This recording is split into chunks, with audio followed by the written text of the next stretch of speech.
Fala turma, sejam muito bem-vindos a mais um episódio do nosso podcast Mid Health. E hoje eu tô com um convidado super especial. Esse cara, ele foi um dos precursores no que diz respeito à comunicação health aqui no Brasil. Eu tô falando de João Consorte. João, que honra receber você aqui no nosso podcast. Sabe que eu sou um fã do seu trabalho, já te acompanho há muito tempo, você não sabe disso, mas estou falando aqui agora. É uma honra ter você aqui com a gente, conversando, e tenho certeza que você vai trazer muito conhecimento. Primeiro, eu queria que você se apresentasse para a nossa audiência.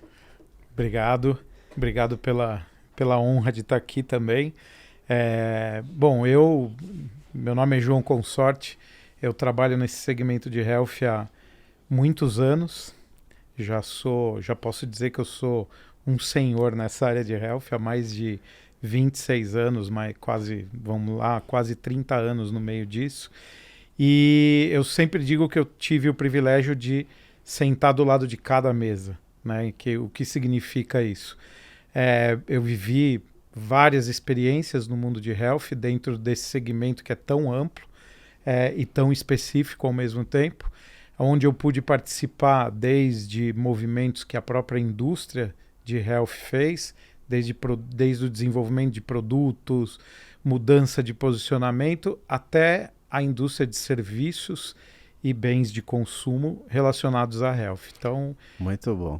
É isso aí. Muito bom. E assim, voltando para a sua história de como você caiu de paraquedas, vamos dizer assim, nesse segmento. Como é que foi? Como é que você começou nesse mercado aí? É uma história que eu acho que você não contou ainda. Nunca contei essa história. Até porque eu tenho alguns amigos que nem sabem disso e eles estavam envolvidos nisso. Teve uma época da minha vida, eu trabalhava em agência e tinha quebrado uma agência e tinha que começar de novo. Então o que sobrou daquela agência foi um computador que eu levei para minha casa. Eu morava num apartamento, então ficava eu, o computador. De noite eu fazia os trabalhos e de dia eu visitava cliente. E aí nessas minhas incursões, né, a gente fala de inovação. Naquele momento a gente estava vivendo um momento que só se falava em CD-ROM. Isso foi que ano, João? 98. Uhum.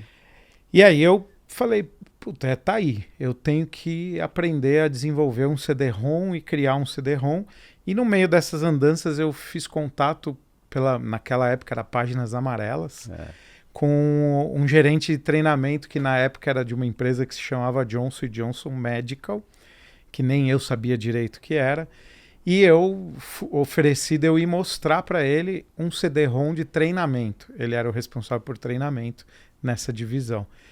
Ele aceitou e eu fui lá mostrar um CD-ROM que não existia, que eu não tinha. Eu tinha toda a teoria de como fazer o CD-ROM e eu faria o CD-ROM, mas eu fui apresentar para ele algo que eu sabia que eu conseguia fazer, mas eu nunca tinha feito.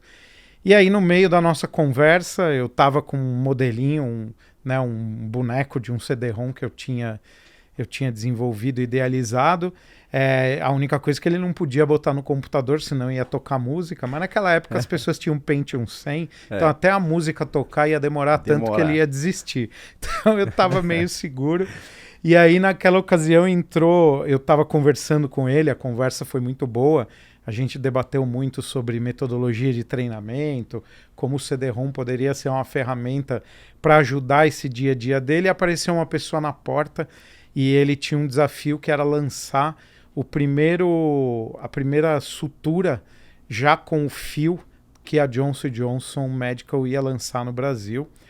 E aí ele me apresentou, falou, esse aqui é o João. Naquela época a minha empresa chamava Preview. Ele veio aqui me apresentar um CD-ROM, você não quer conversar com ele para lançar o seu fio agulhado? E aí ele conversou comigo, fizemos uma campanha, a base dessa campanha foi um vídeo 3D. Isso, assim, nos dias de hoje viralizou sem a gente saber, porque essa campanha foi para a Ásia, para os Estados Unidos e para a Europa. Que bacana. Um vídeo simples. E a gente nem sabia, porque não se tomava conhecimento, né, disso.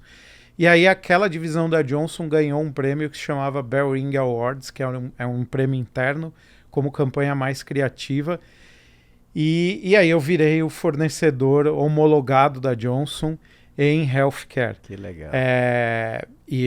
Óbvio, fruto desse primeiro trabalho que a gente fez, e foi assim que eu comecei, fazendo esses trabalhos no dia a dia, e as pessoas que trabalhavam ali gostavam de mim e faziam a loucura de me levar para outras empresas, e essa foi a base da minha jornada que começou dentro de healthcare. Que legal. Então, o nome da agência era Preview. Preview Propaganda. E aí você, de 99 para cá, depois da Preview, como é que foi essa sua condução aí para... Eu sei que tiveram outras campanhas icônicas, Sim. Mas como é que foi essa sua transição para o grupo IPG?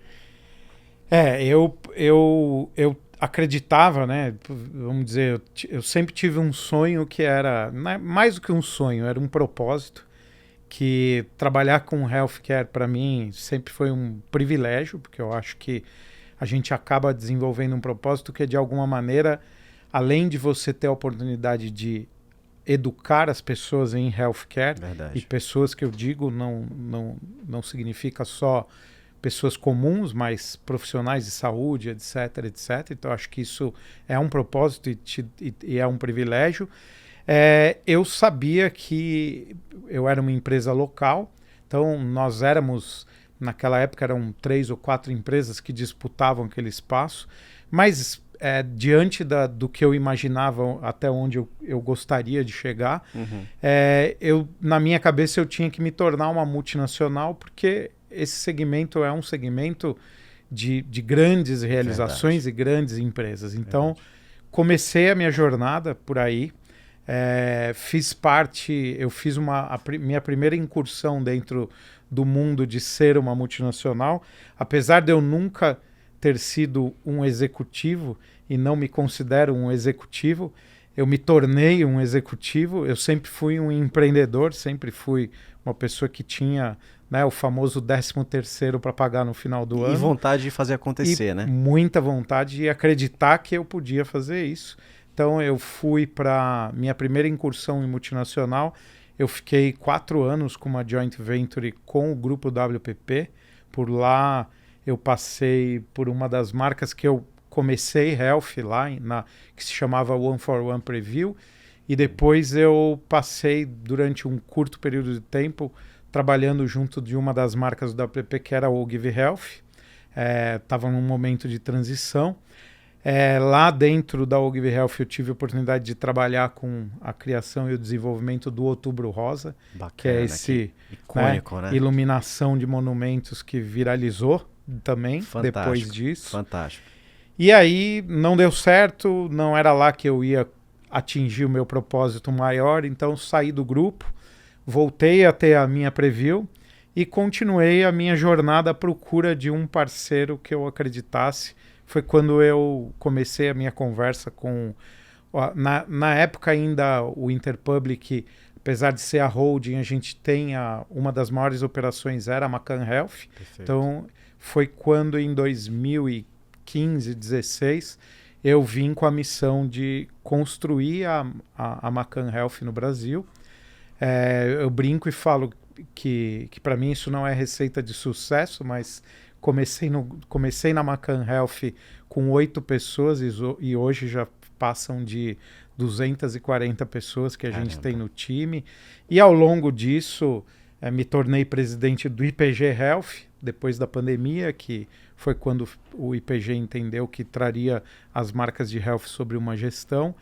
E hoje eu sou o líder de todas as marcas do segmento de health aqui no Brasil e parte da América Latina. Muito bacana. Que trajetória, hein, meu amigo? Resumida em alguns minutinhos. Em alguns minutinhos. O foram podcast anos. É isso aí, pois é. Foram anos, né?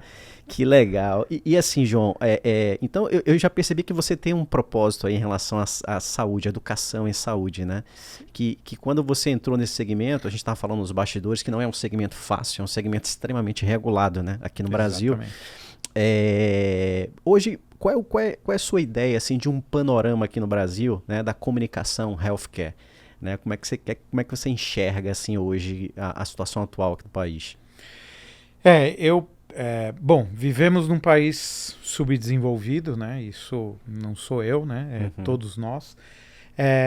E eu acredito muito que dentro de um país com a realidade como a nossa, né? Porque nós fazemos parte de uma parcela muito pequena da população que tem um acesso integral à saúde.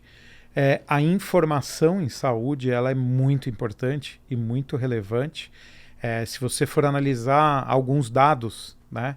Outra coisa que a gente faz muito, comunicação baseada em dados, desde que a gente se conhece por gente. Perfeito. Porque saúde você não pode comunicar sem ser a partir dos dados. Exato. E retroalimentado pelos dados que a sua comunicação gera. Exato. Então, alguns dados interessantes do mercado americano, esses dados são de 2019, metade da população americana, que já tem um nível de informação muito alto, tem baixo conhecimento em saúde.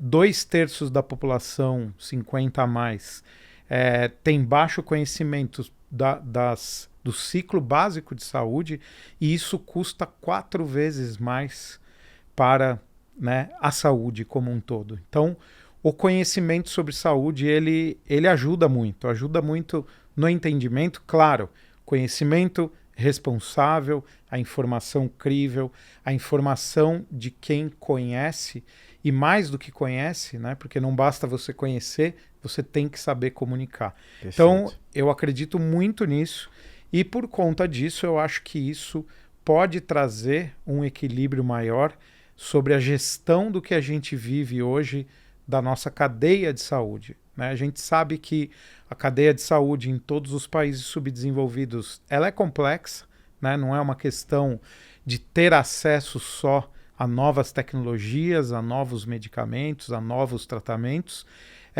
Isso custa, e custa muito, dentro de um sistema que, no final das contas, alguém tem que pagar por isso. É verdade. Então, a informação de saúde ela ajuda muito a melhorar, né, essa interlocução, essa conexão e esse entendimento para que a cadeia possa se acomodar no meio disso tudo. Isso é verdade. E assim, falando um pouco aí de comunicação em saúde, democratização, né, do acesso à informação em saúde, eu vou voltar um pouquinho lá para o período da pandemia, lá 2020, né? E aí, que eu acho que aí é um divisor de águas, né, para todo mundo, né? Principalmente para a saúde. Por quê? Na minha visão, a gente teve ali uma digitalização muito forte, né? Google, YouTube, as pessoas buscando informação e tal. E a gente sabe que no ambiente digital tem muita coisa que é validada e tem muita coisa que não é. Né? Dentro do grupo IPG, da Macan, como é que vocês, principalmente os clientes que vocês atendem, né? Como é que vocês trataram isso aí, o período pandemia? Como é que foi essa reorganização? Na realidade, a pandemia, vou falar uma frase que todo mundo fala, mas é a realidade, ela acelerou alguns movimentos que talvez demorassem mais para acontecer.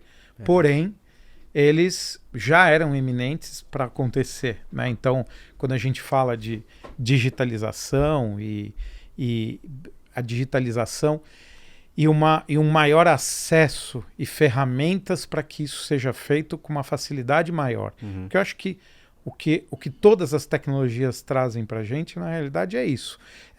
Eu não acredito que o robô talvez substitua o humano, mas eu não acredito. Eu acho que o humano ele sempre vai se prevalecer. O que vai acontecer e o que a gente vê são novas ferramentas, muitos movimentos acontecendo. A gente fala sobre inteligência artificial, Exato. Mas a inteligência artificial a gente não pode esquecer que ela tem que ser alimentada por alguma coisa. Perfeitamente. Pode ser que ela chegue em um momento onde ela tenha tanta informação que ela vá tomar as próprias decisões. Mas essas informações vieram de algum lugar. Né? E provavelmente elas foram geradas Alguém está imputando por essas algum informações. humano. Exato. Então, mais ou menos o que aconteceu durante a pandemia foi um processo de aproximação e aceitação, que é o mais importante, das ferramentas digitais. Então, aquilo que era uma comunicação feita, né, olhando no olho, tete a tete, ela passou a ser, num primeiro momento, um pouco mais distante, digital, mas depois essa comunicação foi exigindo que ela fosse digital, mas ela também voltasse um pouco a ter aquela questão mais olho no olho, de entendimento. E é o que eu costumo dizer. A gente trabalha, nós, né, do ramo de saúde, trabalhamos com comunicação segmentada há muito tempo.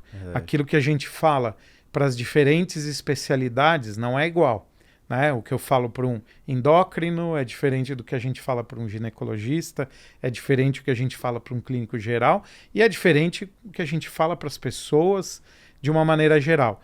Isso sempre teve no nosso DNA. O que aconteceu na pandemia foi que nós tivemos que nos adaptar e as pessoas do lado de lá tiveram que aceitar melhor e provocou um movimento mais acelerado das ferramentas, né? Como a gente está vendo hoje, isso não acabou e nem vai acabar. Claro que no meio disso, né, e no meio desse fomento de ferramentas digitais, alguns processos que eram antigos acabaram ficando para trás. Verdade. E isso faz parte, né, da evolução. Né? A gente andava a cavalo, passou a andar com um carro que levava 2 pessoas e hoje nós já estamos falando do carro autônomo. Isso faz parte do processo. Então, isso é verdade. Mas, no final das contas, o que a gente continua falando é sobre comunicação e a melhor forma de comunicar aquilo que deve ser comunicado, que é bem colocado por você. No meio desse processo, muita gente falou muito sobre muita coisa, mas muitas coisas a gente teve que jogar fora, né? A gente viveu isso na jornada de vacinação das próprias pessoas durante o processo de Covid. Quanta gente falou bobagem sobre vacinação, uma hora a conta vem, e uma hora essas contas vieram, mas o que prevaleceu foi aquilo que é real, que é baseado em fatos, estudos, etc, etc, que é o que a gente sabe fazer, né? Falar de saúde não basta você dizer, você tem que provar, ter dados, para você poder afirmar e para você poder garantir aquilo que você está afirmando. Então, verdade. Na pandemia eu acho que a gente teve um auge, né? E aí isso foi se acomodando e voltando para aquilo que é uma coisa que, né, a indústria como um todo, ela sempre teve muito medo, né, e muito receio de saírem informações que fogem do controle, porque a Anvisa é uma agência reguladora muito forte, séria, e ela realmente atua em cima disso. Então, a gente sempre teve que tomar os mesmos cuidados de sempre, mas com novas ferramentas e com novos movimentos, e isso amplia os resultados, não tem jeito. Perfeito. Ainda na pandemia, João, quando lá em março de 2020 ela explodiu, né? Certamente vocês tinham já um planejamento traçado aí para os clientes ao longo do ano. O que é que mudou de estratégia? Como é que foi especificamente, né, para a carteira de vocês nesse ano aí? Como é que foi essa recondução? O engraçado é que eu lembro que isso não foi nem pandemia. Em 2019 a gente tinha criado uma ferramenta. Na verdade era uma metodologia de trabalho digital que a gente denominava de Wally. Eu lembro que o Wally, quando nasceu, era algo que... esse projeto é muito bom, mas a gente não está preparado para ele. Quando veio a pandemia, o que a gente mais trabalhou foi o desenvolvimento desse projeto que a gente chamava Wally. O que era o Wally? O Wally era um projeto que, baseado em informação, em data, nós criávamos estratégias ligadas a jornadas omnichannel, né?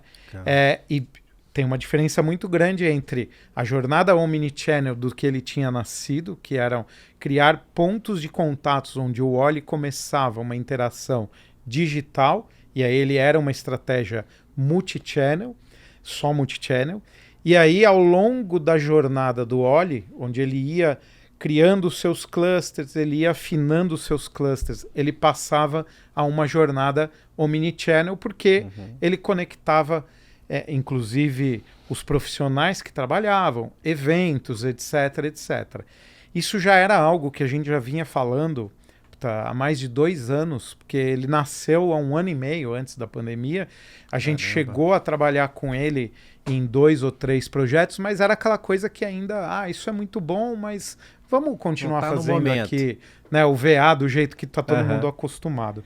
Quando veio a pandemia, claro, alguns clientes, né, acabaram olhando aquilo e falando, é isso que eu preciso, então não era o óleo inteiro, mas eram micro pedaços que a gente que já atendia para aquele momento, né? Com estratégias muito mais multi-channel, então era, eu vou impactar esse cara pelo um card de WhatsApp, um e-mail marketing, etc, etc, dentro dos canais. Então, eu diria para você que a gente acabou não sofrendo muito com essa dinâmica e os nossos planos táticos acabaram ficando acomodados ali dentro do que a gente já vinha tentando desenvolver de uma maneira mais lenta. Que bacana. Então, ou seja, já meio que estavam, não que estavam prevendo isso, mas já estavam se preparando, né? Já era um movimento natural que a gente vinha fazendo, até pela necessidade que a gente identificava do mercado em si, né? Verdade. E assim, na sua visão, João, quais são os principais desafios que as marcas healthcare têm hoje no que diz respeito à comunicação? Comunicação na ponta com o paciente final, pensando em jornada de paciente. Quais são hoje, assim, trazendo um pouco à luz também essa questão do Brasil ser um mercado extremamente regulado, quais são, na sua visão, os principais desafios que eles têm? Eu acho que os nossos principais desafios sempre vão ser como que eu consigo atuar de maneira ampla no segmento de health, porque, né, não basta eu desenvolver um medicamento de ponta ou eu ter um serviço de ponta, se eu não olho para o todo e se eu não consigo me comunicar com o todo, né? Porque eu acho que a grande diferença é essa. Antes eu tinha uma das pessoas que passou pela minha vida, ele tinha um slide que ele mostrava e ele falava assim, nós éramos do tempo que a gente comunicava através do rádio, depois veio o rádio e a TV, depois veio o rádio, a TV e veio as revistas, os prints, depois veio a internet e hoje nós temos tudo isso aqui. Então acho que tudo isso traz para a gente uma possibilidade, né? E eu não estou falando de fazer aquilo que não pode, mas traz para a gente uma possibilidade de você atuar de uma forma tão ampla para que, no final das contas, aquilo se torne uma realidade para quem precise daquilo especificamente. Então, acho que o grande desafio é criar estratégias, desenvolver estratégias que possam, né, o famoso cauda longa, né? Não pensar só em um quadrado. O quadrado vai estar ali e ele é default e a gente tem que cumprir aquilo. Verdade. Mas se a gente puder ir um passo além, eu acho que isso deve ser o que deve nortear a gente e deve fazer com que a gente atue. E aí, sim, né, a gente gosta de falar muito, não, somos diferentes, somos isso, somos aquilo. Nós somos a agência mais premiada do Brasil e da América Latina, então somos criativos, mas temos que ser criativos, porque como que você vai falar de uma coisa se você não for criativo e se você não fizer a diferença da vida das pessoas? Eu brinco, sempre falo, ninguém acorda de manhã falando, nossa, que alegria, eu vou ao médico hoje de manhã, estou muito feliz, né? Não a maioria das pessoas, né? Ou você acha que nunca acordou feliz, porque você ia ter que fazer um exame de sangue para descobrir um marcador. Mesmo nós que gostamos de health. Então, verdade. A gente tem que comunicar algo que... Então, temos que ser extremamente criativos, extremamente... Sem perder a humanização, né? Totalmente, porque é sobre isso, né? É sobre o que a gente faz pode trazer esperança, algumas esperanças que talvez tenham sido perdidas, e a gente consegue fazer isso com a nossa comunicação. E dentro das marcas do grupo, João, da Macan, quais são os nichos que vocês mais atendem? Assim, além da indústria farmacêutica, vocês atendem também prestadores, né? Sim, na realidade a gente tem desde startups, então a gente trabalha com muita startup. É mesmo? Acho que isso é uma coisa que está muito no meu DNA. Eu sou tão apaixonado pelo segmento de health que eu sou advisor de alguns fundos de investimento. Muito legal, onde eu atuo ali né, analisando, conhecendo, entendendo essa cadeia de empresas que se conectam no mundo de health. Então, a gente trabalha com muitas startups, desde coisas que ainda nem surgiram, né, como algumas coisas que já são mais habituais. Nós temos uma operação que se chama Use Yellow, que é uma operação específica de desenvolvimento de programa de suporte a paciente, que é um serviço antigo, né, da indústria farmacêutica, porém nós temos uma proposta de trabalho um pouco diferenciada, com uma jornada um pouco diferente, utilizando novas tecnologias e muita criatividade dentro desse processo. Legal. A gente tem as nossas operações de advertising, que aí sim são operações como a Macan Health, as mais criativas do Brasil e do mundo. Esse ano o Grupo IPG foi eleito, acho que pela 4ª ou 5ª vez consecutiva, o grupo, a Network of the Year em Cannes, e a gente Muito aqui legal. no Brasil, né, sempre há mais de 3 anos é eleito a operação mais criativa. Além disso, a gente tem também um braço que a gente chama, que se chama Studio RX, que são operações de deployment de material, onde através de, né, alguns recursos específicos é onde você faz o trabalho específico de vazão de pequenos materiais a um custo mais acessível. E acho que isso tem muito do meu DNA ali de ter a mentalidade ainda de uma pequena empresa, que é, né, onde você pode oferecer mais de maneira mais acessível. Legal. Com os recursos de uma multinacional, coisa que pouquíssimas empresas olham e conseguem oferecer. Eu falo que a gente não faz milagre. O que a gente faz é ter estrutura, gente boa, conhecimento, e a gente consegue executar nos diferentes formatos e ter uma entrega quase que personalizada, independente do tamanho do cliente, do tamanho da verba. E aí entram o nosso pipeline de clientes, que vai hospitais, serviços de saúde, startups, a indústria farmacêutica, e até dentro da indústria tem N tipos de clientes diferentes. Verdade. Que a gente acaba desenvolvendo. Verdade. E trabalhando. Que aí imagino que, por exemplo, a indústria farmacêutica, você tem lá ações para o cliente final, médicos, propagandistas, vocês atendem toda a cadeia, tudo, né? A cadeia como um todo, e inclusive empresas que também não são de health. Por quê? Porque health deveria, né, ser uma bandeira que atende a todos, né? Então, muitas vezes, eu sempre almejei, né, trabalhar com empresas. Então, a gente ouve muito um banco. Né? O banco cuida da saúde financeira das pessoas. Verdade. Então, verdade. Você já imaginou, né, um banco poder participar da jornada de saúde, não de doença das pessoas? Não estou falando sobre o convênio ou, né, o seguro-saúde. Eu estou falando banco mesmo. Sobre jornada de saúde. Então, todas as empresas, ao meu ver, e a pandemia mostrou isso para a gente, né? Esse foi um dos assets da pandemia, deveriam estar conectadas com o assunto de saúde, que a única coisa uma coisa que ficou muito forte e marcada em todos nós é que se tem uma coisa que pode tirar a gente da rua, é a saúde. Agora, você falou uma coisa interessante aí, que eu não sabia, de clientes que não são da área de saúde. Você tem um case para contar?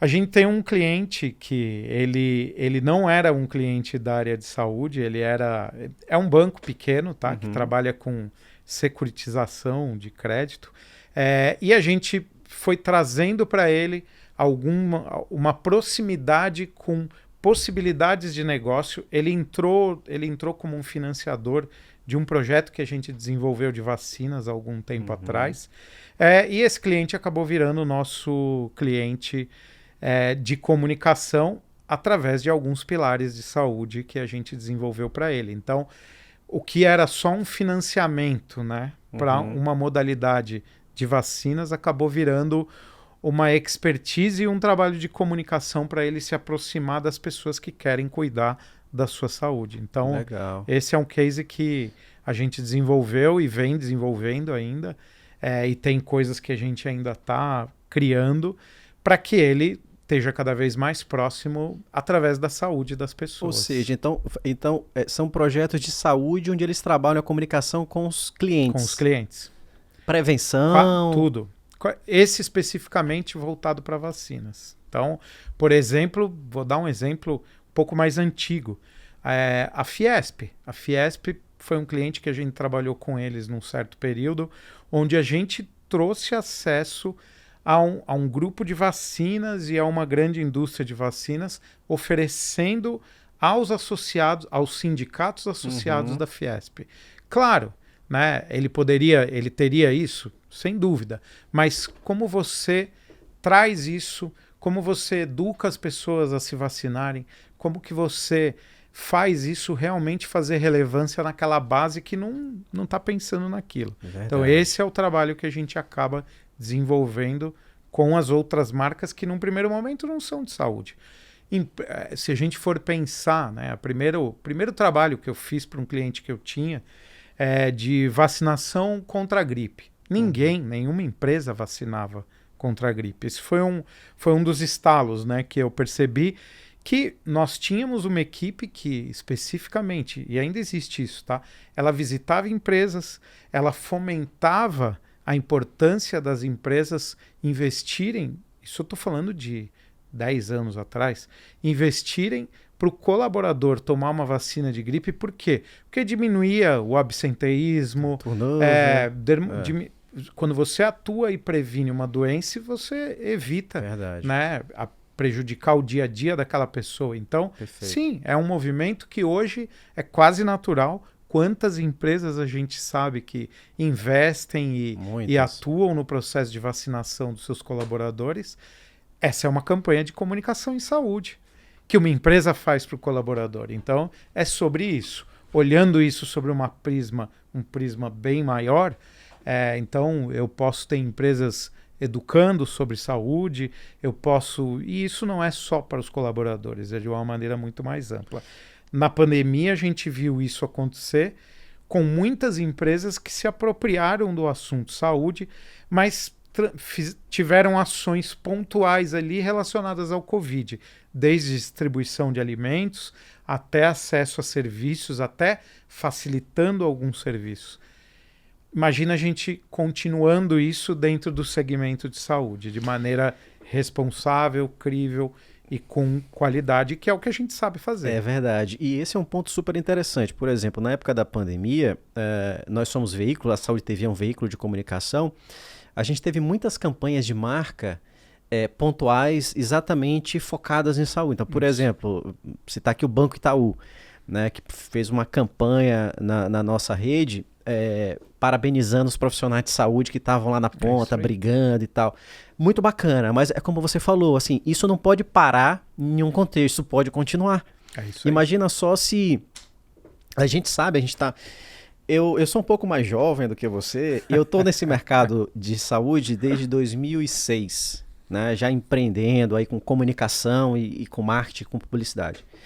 E assim, imagina só, a gente sabe que a saúde tem algumas datas muito fortes, né? Sim. Como Outubro Rosa, Novembro Azul. Imagine grandes projetos nessas datas fortes, com grandes marcas, não saúde. Cara, fantástico.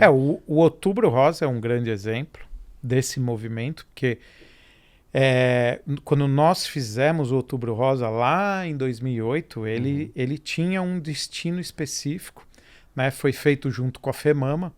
A doutora Mayra, da FEMAMA, é uma entidade que trabalhava o câncer de mama já há bastante tempo, mas naquela época a gente nem sonhava que ele ia tomar a proporção que ele tomou. E o Outubro Rosa, durante muitos anos, ele foi adotado por muitas empresas. Muitas. Nós temos um cliente, né, e esse cliente era um cliente que a gente trabalhava muito, e ele doa mamografia para as mulheres, né, que não têm acesso à mamografia durante o período de outubro. Então, serviços, o próprio governo na época, em 2009, se eu não me engano, ou 2010, não lembro bem, o governo adquiriu 70 tomógrafos para espalhar na rede pública por conta do movimento do Outubro Rosa. Então, e isso se tornou algo que todas as empresas se apropriaram. O Outubro Rosa não tem dono, né? Quem é o dono do Outubro Rosa? Não existe. Não existe. A primeira instituição que gerou o Outubro Rosa foi a FEMAMA. Claro, patrocinada, ela teve alguns patrocínios que fizeram esse movimento virar uma realidade. Hoje ele é das pessoas. O câncer de mama, ele saltou de 5º em detecção para 1º, né? E toda uma cadeia foi movida a partir disso. E hoje o câncer de mama, dependendo do estágio que ele é descoberto, ele tem 99% de chance de cura. Então, Verdade. é que quando a gente vai olhar para trás, né? Você olha e vê, olha o movimento que isso gera. Começa com uma coisa pequena e ela vai crescendo e ela vai ganhando proporção. Então, é sobre isso. É sobre isso quando você fala, né, de propósito, de falar sobre saúde. O único cuidado que a gente tem que ter, saúde não é para amador. A gente tem que saber o que a gente está fazendo. Verdade. Porque caímos em armadilhas e vimos muitas delas durante a pandemia. Verdade. É o que a gente sempre faz assim no nosso dia a dia, né, com a Saúde TV. Hoje a gente produz muito conteúdo de saúde, né, e a gente vê muito isso. A gente tem um propósito também muito forte, né, como você mesmo fala, né, que lá na ponta é educar esses milhões de espectadores que a gente tem nessa sala de espera, e a gente vê como a gente, de certa forma, a gente também está ajudando. A gente já viu alguns cases, por exemplo, de uma comunicação, de um conteúdo que estava numa... Isso aí, cases de depoimentos de clínicas, de assinantes nossos, de pacientes que viram o conteúdo, se atentaram, olha, eu tô com esses sintomas. E aí foi buscar um profissional. Assim, isso é muito legal. E eu acho que, e no Brasil de forma geral, né, João? Infelizmente, a gente vive num país onde a prevenção ela ainda é negligenciada, né? Em detrimento ao tratamento, à intervenção, né? Acho que esse é o grande problema. Se a gente conseguir ampliar essa filosofia da prevenção, a gente vai ter um país muito mais saudável, né? É muito louco isso, né? Tem um dos lugares que mais vende vitamina no Brasil é no Norte e Nordeste. Eu não sabia desse dado, então, é mesmo? Por quê? Não sei, isso é empírico, Legal. tá? Não o dado. O dado é verdadeiro, mas a dedução é empírica. Por que será? Será que porque são regiões de difícil acesso à saúde? Né? Então, as pessoas não querem ficar doentes. As pessoas querem se manter sadias para não precisarem, porque o sistema de saúde é mais difícil de ser acessado de algumas regiões do nosso país. Né? Nosso país tem proporções continentais, então, quando você está falando do norte, regiões de rios, de alagamentos, etc., etc., é difícil. Verdade. Então, a própria cultura de vacinação, né? A cultura de vacinação. O Brasil tem o 2º melhor programa de vacinação, que é o PNI, do mundo. Verdade. E ele só é o 2º porque tem um primeiro ali que é um pouquinho mais rico, mas assim, o Brasil sempre atingiu índices altíssimos de vacinação por conta da prevenção em saúde. Então, prevenção passa por educação. Então, quanto mais a gente educa, melhor vai ser a nossa prevenção, porque é aquilo, né? Saúde é algo que você não quer falar, não gosta de falar, porque saúde ligada à doença é algo que ninguém gosta de falar, mas prevenção é troca de informação, é troca de conhecimento, e eu sempre insisto, com responsabilidade, conhecimento, né, e muita informação crível dentro disso. Verdade. E uma coisa interessante que eu venho percebendo também é o seguinte, João, é esse ecossistema hoje de saúde, né? Porque a gente conversou em um outro episódio aqui com o CMO da rede Pague Menos, Farmácia Pague Menos Extra Farma, né? Com o VP, que é o Renato Camargo. E ele trouxe isso pra gente. Num outro episódio a gente conversou com o CEO da RD Ads, do grupo RD. E o que é que a gente viu? As farmácias hoje, eles estão ganhando um protagonismo muito grande. Por exemplo, o que você falou aqui agora, região norte, nordeste. Região norte até, tem algumas cidades de 20 mil habitantes, por exemplo, que não tem pouquíssimo acesso à saúde. E muitas vezes tem uma farmácia e aquela farmácia está ali fazendo aquele papel de prevenção, ainda mais agora com a liberação da Anvisa de alguns procedimentos, né, alguns exames. E a unidade de farmácia. E farmácia é uma coisa que tem uma capilaridade absurda. Sim. A Rede PagMenos, por exemplo, está falando de 1.600 lojas. Grupo RD são mais de 2.800 lojas. É muita coisa. Então, imagina você se esses stakeholders, de alguma forma, se unissem, óbvio, se complementassem. Cara, a gente teria um sistema de saúde muito mais pujante, muito mais forte, né?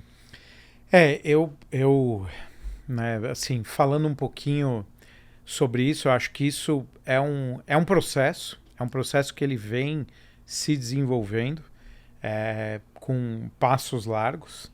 Eu não acho que vai ser do dia para a noite que a gente vai transformar uma farmácia num centro clínico. Sim, verdade.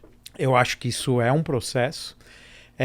Dentro desse processo, nós temos grandes players, sim, como, né, PagMenos, como uma Extra Farma, uma RD, uma Farmais, né, que é o associativismo, e a própria farmácia independente, que é aquela farmácia muito de dono. Forte. Nós temos no Brasil grandes hoje grupos aí, né? mais de 32 mil farmácias que ainda são independentes e estão em lugares onde as grandes redes não estão. Então, é um processo. E ele é um processo de cauda longa aí, de desenvolvimento. Acredito sim nisso. Mas dentro da sua particularidade. Uma farmácia é uma farmácia, ela vende ali o seu medicamento, ela tem uma importância muito grande, ela tem uma capilaridade incrível, e eu acho que é esse conjunto, né, conjunto de ações, conjunto de pensamentos. Perfeito. Eu sempre olho, às vezes eu me vejo diante de uma situação, né, que é como se eu tivesse um mundo de Lego na minha frente, né, em alguns momentos, com aquela história toda que eu te falei de startups, inteligência artificial é algo que eu tenho um grupo que eu faço parte, que é um grupo de inovação em saúde. Há mais ou menos 2 meses, um mês, nós fizemos um evento sobre a inteligência artificial nos procedimentos e na vida real de health. Então, assim, tem muita coisa que está surgindo e são ferramentas que vão ajudar a melhorar essas conexões. E aí vem essa minha analogia ao Lego, né? A gente tem tanta peça, a gente sabe o que a gente tem que montar, nós estamos num processo ali de juntar essas pecinhas e conectar todas para a gente formar uma peça de Lego que a gente sabe que ela é muito grande, mas a gente não sabe quais vão ser todos os detalhes que vão ter nela. Isso é muito interessante. E você falou de um tema legal aí, que eu tinha até um ponto da nossa conversa, sobre as health techs, né? Inovação na área de saúde. Como é que você, dentro desses grupos aí, vem enxergando esse movimento, João? Então, tem muita health tech, né? E é como todos os movimentos que aconteceram no mercado, né? Então, fintechs, health techs.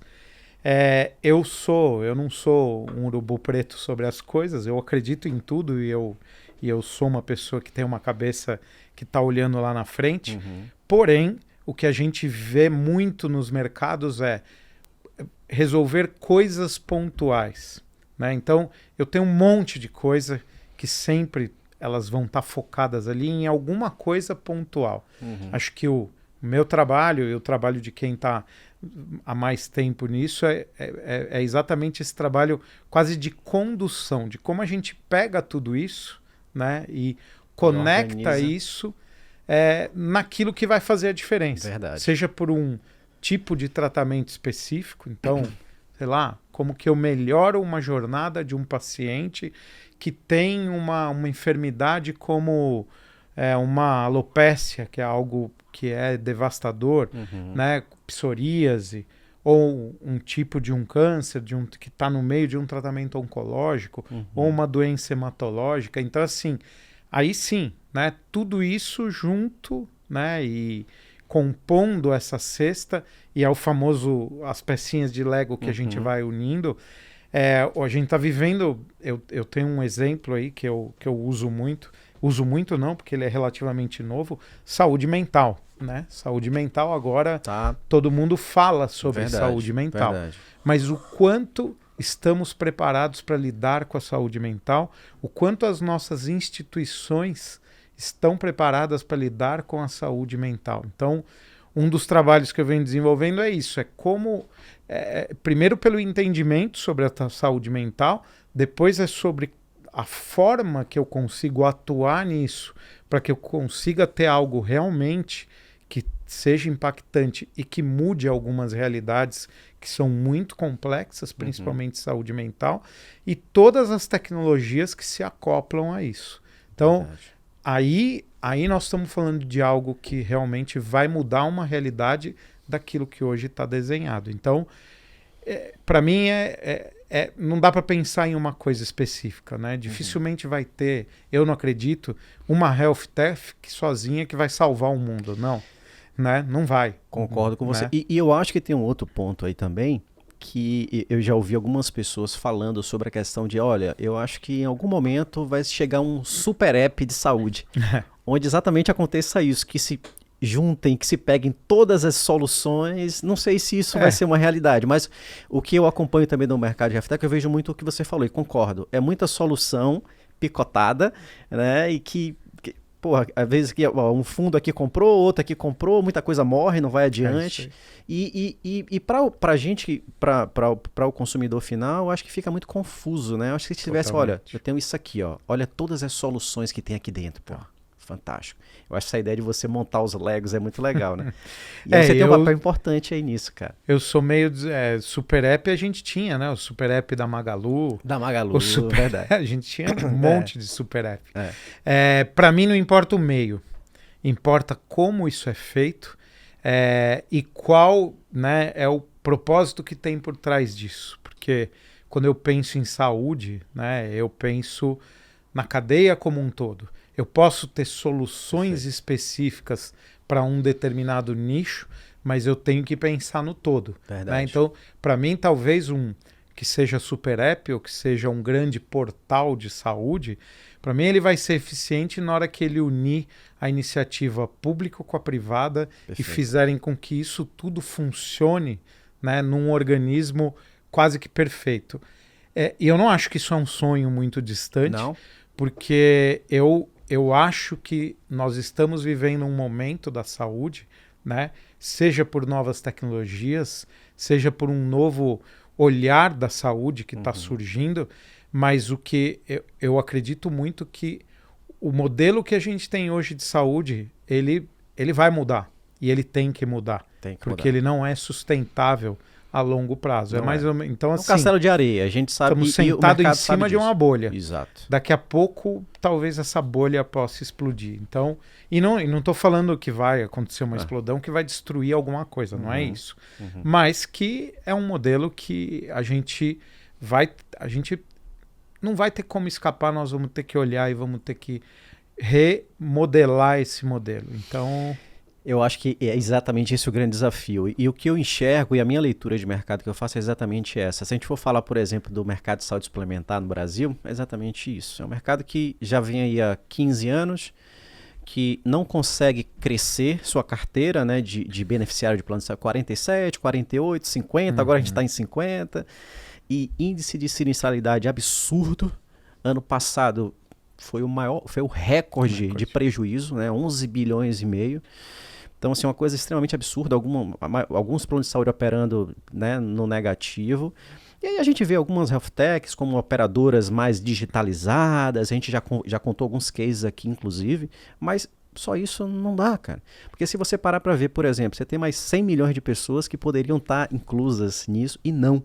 Então, o mercado está muito desorganizado. Quem tiver esse estalo de, cara, eu acho que dá para se organizar nesse jeito, unir esses players e trazer produtos, eu acho que vai... Você tem um mar de oportunidades no mercado. Total. Um mar de oportunidades, né, João? Esse é meu Lego. Então, quero te ajudar a montar esse Lego aí também. É essa a leitura, cara. É isso aí. E a gente ouve operadora, a gente ouve prestador, e todo mundo com as mesmas dores. Sempre. É a dor a dor da saúde, né? Eu faço, porque ninguém quer morrer à míngua, né? Em nenhum sentido. Verdade. Né? Então, o que a gente precisa é construir esse novo olhar, essa nova forma, e é uma coisa que todo mundo sabe disso, né? Isso não é novidade, isso que eu estou Verdade. falando aqui, Verdade. você vai ouvir de muitas pessoas desse mercado. A questão é o que fazer e como fazer.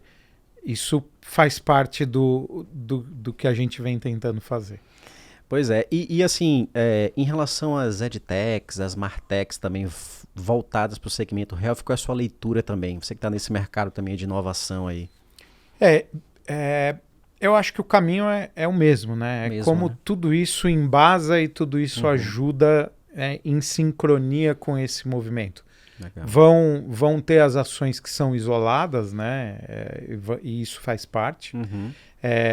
Eu tenho um case muito, muito interessante que me procurou uma pessoa, um grupo. Era um grupo que eles tinham lançado uma ferramenta, e realmente a ferramenta é incrível. Foi investido algumas dezenas de milhões de dólares para o desenvolvimento dessa ferramenta, e ela é uma ferramenta que faz hoje toda a parte de triagem e atendimento online. É um facilitador muito grande. E ele começou isso há 5, 6 anos atrás. Então, quando ele começou, não existia nada. Hoje, existe um mar de coisas. Então, assim, hoje aquilo que ele tem não é mais o diferencial dele. Já é obsoleto, né? Já é o básico.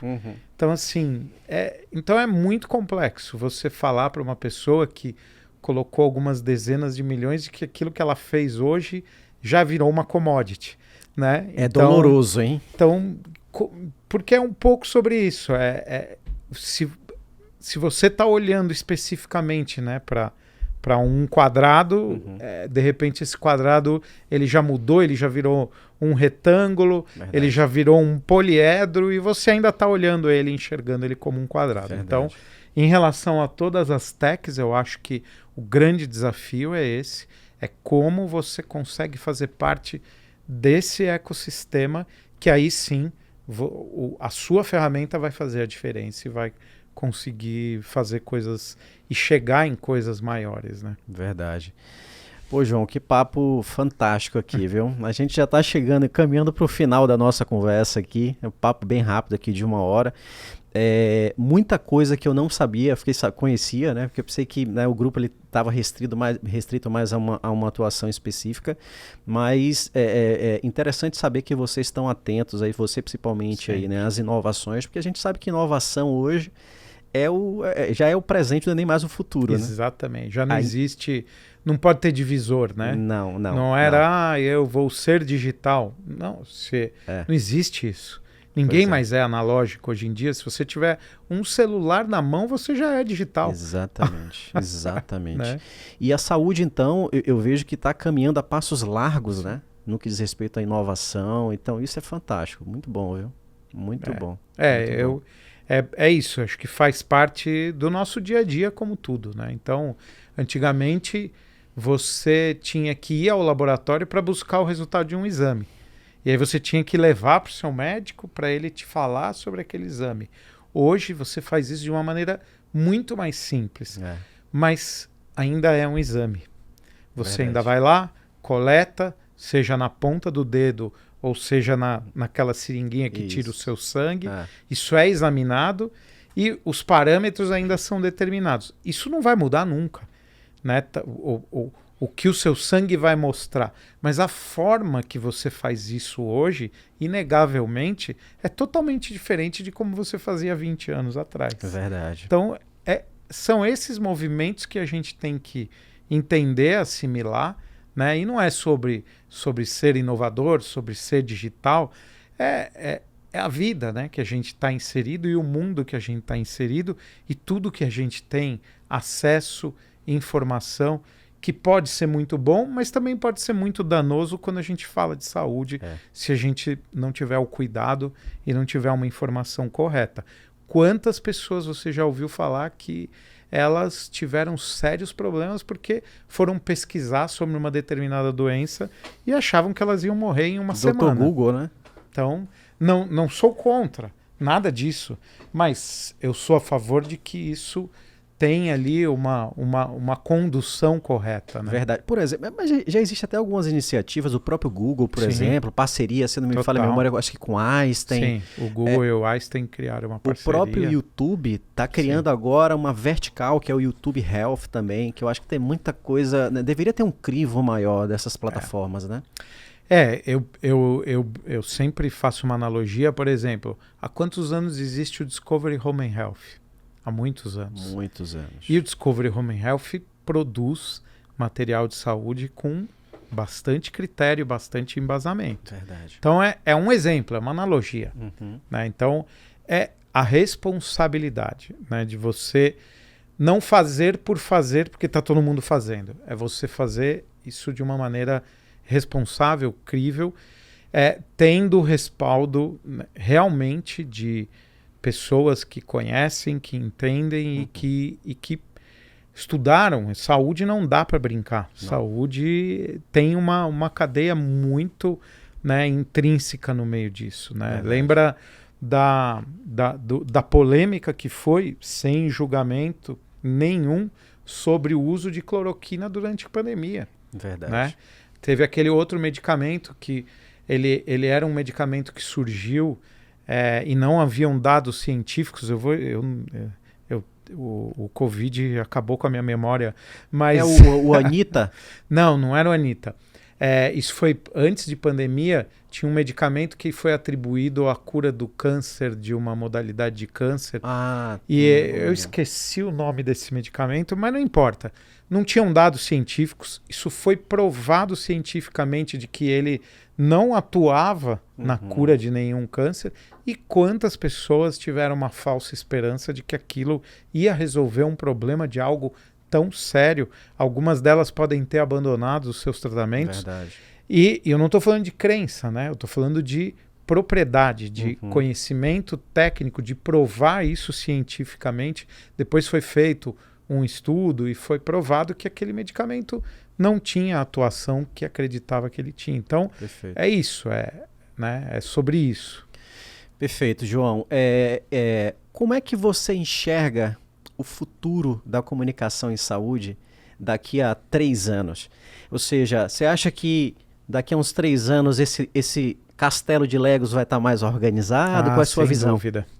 Sem dúvida. Eu acho que daqui 3 anos a gente vai estar aqui sentado falando de uma nova realidade desse mundo de saúde. Uma realidade com mais conhecimento, com uma interação maior dentro dessa cadeia, para que possamos usar tudo que a gente tem para prover essas soluções, essas informações, né, de maneira muito mais ampla e, quem sabe, até conectando todas as pontas que a gente tem que conectar. Muito bom, João. Meu querido, queria te agradecer muito sua participação, sua disponibilidade. A gente sabe que, né, seu tempo é bem corrido no seu dia a dia. Como é que as pessoas encontram o João nas redes sociais? Bom, se vocês forem ali no LinkedIn, vocês vão encontrar meu perfil. Só colocar ali João Consorte, vocês já vão encontrar. No Instagram também. Aí no Instagram é tem uma mistura um pouco de tudo, que é o joão.consorte. Então, todo mundo me acha fácil, sou super acessível. Minhas redes sociais são 100% abertas e só me mandar mensagem. Se quiser me mandar um e-mail, meu e-mail é joão.consorte@ipghealth.com. Pode me mandar um e-mail que eu vou ter o maior prazer em conversar. Adoro falar.